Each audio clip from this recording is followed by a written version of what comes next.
అస్మద్గురుభ్యో నమః. ఇవాళ చేసే వ్రతానికి పేరు సార్వభౌమ వ్రతము అంటుంది మనకి నారద పురాణము, విష్ణు ధర్మోత్తరము, అగ్ని పురాణము. దీన్నే రాజ్యావాప్తి వ్రతము అని కూడా అంటారు. ఈ రోజున ఏం చేయాలంటే, మీరు ఏ ఆరాధన చేస్తున్నారో ఆ ఆరాధనా మూర్తికి ఒక చిన్న సింహాసనం ఏర్పాటు చేయండి, చిన్న మందిరం, దాంట్లో ఉంచి ఆరాధన చేయండి. వీలైతే అప్పాలు లేదు హాయిగా సుఖంగా అటుకులు బెల్లం నివేదన చేయండి. ఇది సార్వభౌమ అవాప్తి దశమి, రాజ్యావాప్తి దశమి. అంటే సింహాసనస్థ దేవ ఆరాధన చేయమంటుంది మంత్రశాస్త్రము చెప్తుంది, ఆగమశాస్త్రము చెప్తుంది. దీనివల్ల మనకి అధికార ప్రాప్తి అంటారు. ఆ శ్లోకం చూడండి. నమో నమో కారణ కారణాయ, నమోస్తు శబ్దాది వివర్జితాయ, నమోస్తు తే అభీష్ట సుఖప్రదాయ, నమో నమో భక్త మనోరమాయ. చాలా సులభమైన శ్లోకం. రాజ్యాధికారం వచ్చిన తరువాత ప్రజలందరూ తను ఎలా గౌరవిస్తారో చెప్తున్నారు. అది అంచేత నీకు అధికార ప్రాప్తి జరగగానే వాళ్ళందరూ నీ వాళ్ళు అవుతారు. అది చెప్పడానికి నమో నమో కారణ కారణాయ. ఈ పని ఇలా జరిగింది అనడానికి కారణము నువ్వు, ఓ పని జరగడానికి నువ్వే కారణం. నమో నమః లేదా నమో నమో కారణ కారణాయ, నమోస్తు శబ్దాది వివర్జితాయ. శబ్ద స్పర్శ రూప రస గంధములనే 5 కూడా దాటిన వాడివి నువ్వు. అంటే ఇవన్నీ నీకు ఉంటాయి, కానీ వాటి ప్రభావానికి నువ్వు లోను కావటం లేదు. శబ్దాది వివర్జితాయ, నమోస్తుతే అభీష్ట సుఖప్రదాయ. ఏ ఇంద్రియము ఎలా పనిచేస్తుందో నీకు తెలుసును, ఏ ఇంద్రియం వల్ల ఏ సుఖం లభిస్తుందో నీకు తెలుసును. అందుకని మేమేదైనా కోరితే ఆ ఇంద్రియ సుఖాలు ఏ ఉంటాయో వాటికి తగినట్టుగా ఇస్తావు. అభీష్ట సుఖప్రదాయ. అభీష్టప్రదుడివి కాదు, అభీష్ట సుఖప్రదుడివి.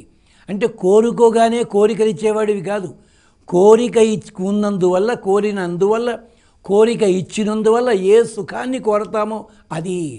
నాకు ధనం కావాలి అని ధనం ఇచ్చావు, అనుభవానికి లేకపోతే ధనం ఎందుకు? అందుకని కాదు, మా కోరిక వల్ల ఏ సుఖాన్ని ఆశిస్తున్నామో ఆ సుఖాన్ని ఇచ్చేవాడివి. నమోస్తుతే అభీష్ట సుఖప్రదాయ, నమో నమో భక్త మనోరమాయ. అంతేకాదు, ఇలా ఇచ్చిన భక్త మనోరమాయ, భక్తుల యొక్క మనస్సులు రంజింపజేసేవాడు.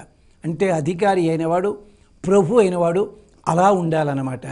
అంటే దర్శన మాత్రం చేతనే ఆనందాన్ని కలిగించాలి. ప్రతిదానికి ఇతడు కారణమన్న భావన మనకు కలగాలి. అంతేకాదు, లోభి కాకూడదు, స్వార్థపరుడు కాకూడదు, అలా ఉండాలి. అంతేనా? మేము ఏ కోరికలు కోరుతున్నామో కోరికలు నెరవేర్చడం కాదు, కోరికల వల్ల వచ్చే సుఖాన్ని మాకు ప్రసాదించు. ఇది రాజ్యావాప్తి దశమి, అది విశేషం. అంచేతొక్కసారి మళ్ళీ చెప్పుకుందాం.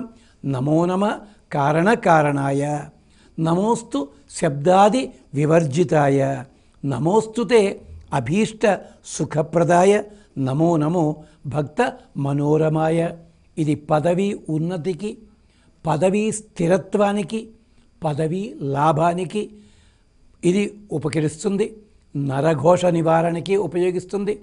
అధికారుల ప్రాపు లభించడానికి కూడా ఇది చాలా ఉపయోగిస్తుంది.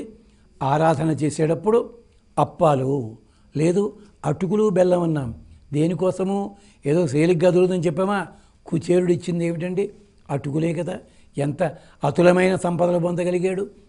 అది గమనించండి. ఇప్పుడు చెప్పుకున్న ఈ మంత్రంలో ఒక్క పదాన్ని కాళిదాసు మహాకవి రఘువంశంలో కూడా ప్రయోగించుకున్నాడు. అందుకని ఇది మంత్రపూతము. ఎలాగో తెలుసునా? కారణ కారణాయ. ప్రతిదానికి ఒక కారణం ఉంటుంది, దానికి మూలం ఆయనే. అంటే ఒక ఫలితం జరిగింది, ఇది ఇలా జరిగిందంటే ఇది అయి ఉంటుంది అని అంటున్నాం. ఇది అవ్వడానికి మనం గొప్ప కాదు, ఆయన కారణము. అదిట రఘువంశంలో రఘుమహారాజుల వైభవం చెప్తూ ఇది చెప్తాడు. అందుకని ఆయనకి నమస్కరిద్దాం. కారణం ఏమిటి? బ్రహ్మసూత్రాల్లో ఒక వాక్యం ఉంది, ఫలం అతః ఉపపత్తి.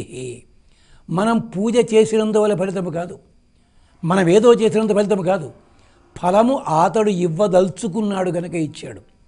అంటే ఫలము రావడానికి కూడా కారణం ఎవరు? పరమాత్మే. అంచేత నమో నమః కారణాయ, నమోస్తు శబ్దాది వివర్జితాయ.